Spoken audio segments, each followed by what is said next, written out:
মঞ্চে উপবিষ্ট শ্রদ্ধা ব্যক্তিগণ এবং আপনার জনগণ, দূর দূরান্ত থেকে আসছেন আমার জাতি ভাইরা, বোনেরা, সবার প্রতি আমার সালাম।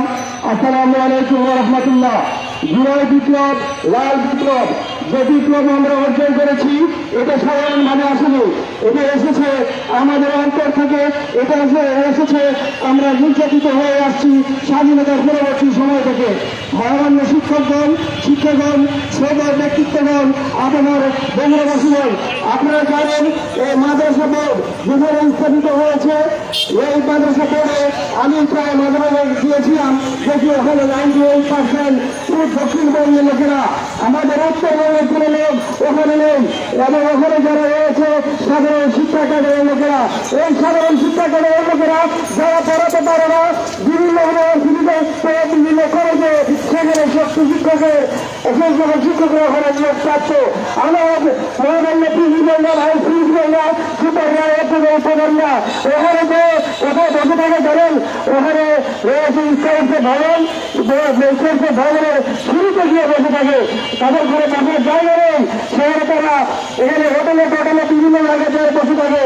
তারপরে আমাকে বলে যে 11টার সময় আসেন, 11টার সময় যখন যায় এই সার নয়, এই সার নয়, এই সার নয়, এইভাবে আমাদের শিক্ষক যে প্রধান ব্যক্তিত্বরা রয়েছেন, আমাদের প্রতিষ্ঠানের যারা রয়েছেন, এদেরকে এইভাবে ঘোরা করে দান দিতে চায় না।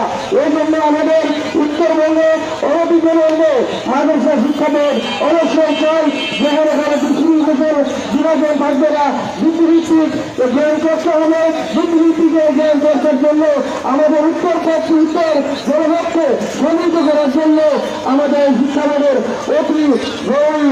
আপনারা সবাই আমাদের বিভিন্ন সংগ্রামে যেমন উপস্থিত হয়েছেন, এই ধরনের সংগ্রামে আরো উপস্থিত থাকবেন এবং আমাদের প্রস্তুতি থেকে শুরু করে ডাক্তার আলম ফাজেল কামালে যেভাবে বেতন ভাতার বৈষম্য রয়েছে এটা যেন দূরীভূত হয়, আমরা আমাদের নেতৃবৃন্দকে গুরুত্ব আহ্বান জানাবো এই বৈষম্য দূর করার জন্য যেন তারা সকল মিটিংয়ে ঢাকায় গিয়ে প্রতিবাদ করেন। এই বলে আমি আমার কথা শেষ করলাম। আসসালামু আলাইকুম ওয়া রাহমাতুল্লাহি ওয়া বারাকাতুহু।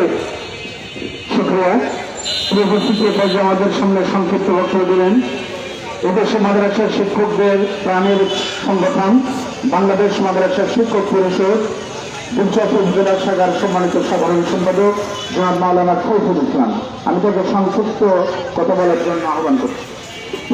নাহমাদুহু ওয়া নুসাল্লি আলা রাসূলিল কারীম, আম্মা বা'দ, ইন্নাল হামদালিল্লাহ ওয়াস সালাতু আলা রাসূলিল্লাহ। আইয়ুহাল হাজিরুন ইয়ারহামুকুমুল্লাহ। আজকের বগুড়ায় স্বতন্ত্র মাদ্রাসা শিক্ষা বোর্ড স্থাপনের মাদ্রাসা শিক্ষা বোর্ড স্থাপন বাস্তবায়ন সংগ্রাম পরিষদ কর্তৃক আয়োজিত আজকের এই মানববন্ধনে উপস্থিত নেতৃবৃন্দ, উপস্থিত আছেন বিভিন্ন প্রতিষ্ঠানের বিভিন্ন মাদ্রাসার অধ্যক্ষ, সুপারবৃন্দ, আমার সহকারী প্রান্তীয় শিক্ষক শিক্ষিকা ভাই বোনেরা, সকলের প্রতি জানাই আমার আন্তরিক সালাম এবং অভিনন্দন। আসসালামু আলাইকুম ওয়া রাহমাতুল্লাহ। প্রিয় ভাইরা, আমাদের প্রাণের দাবি একটাই, সেটা হলো যে আমরা উত্তরবঙ্গের প্রাণকেন্দ্র বগুড়ায় মাদ্রাসা শিক্ষা বোর্ড, স্বতন্ত্র মাদ্রাসা শিক্ষা বোর্ড চাই। আপনারা যারা উপস্থিত হয়েছেন, আপনারা কি দাবির সাথে একমত? আমরা সকলে এই শান্তিপূর্ণ কর্মসূচি পালন করতেছি। এরপরে যদি এর চাইতে বৃহত্তম কঠিন কর্মসূচি দেওয়া হয়, সেই কর্মসূচিতে আপনারা একাত্মতা ঘোষণা করবেন এই আশা প্রত্যাশা রেখে। যতদিন পর্যন্ত বগুড়ায় স্বতন্ত্র মাদ্রাসা শিক্ষা বোর্ড প্রতিষ্ঠিত না হবে আমরা পিছনে যাব না, এই আশা প্রত্যাশা রেখে আমি আমার কথা শেষ করছি। আসসালামু আলাইকুম ওয়া রাহমাতুল্লাহ। ধন্যবাদ। উপস্থিত পর্যায়ে বক্তব্য দিবেন বাংলাদেশ মাদ্রাসা শিক্ষক পরিষদ ঐতিহ্যবাহী আদমদীঘি উপজেলা শাখার সম্মানিত সেক্রেটারি জনাব মাওলানা রাহমাতুল্লাহ। আসসালামু আলাইকুম ওয়া রাহমাতুল্লাহ। আসসালামু আলাইকুম ওয়া রাহমাতুল্লাহ। ইন্নাল হামদালিল্লাহ নাহমাদুহু ওয়া নুসাল্লি আলা রাসূলিল কারীম, আম্মা বা'দ। উত্তরবঙ্গের প্রাণকেন্দ্র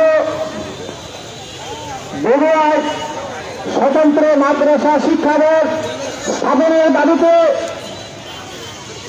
অতীতের সফল সংগ্রামের বগুড়া মোস্তাক ইউনিয়ন সরকারি ভবনের দাবিতে যে নেতৃত্বে যে নেতার নেতৃত্বে আমরা প্রতিষ্ঠিত হয়েছিলাম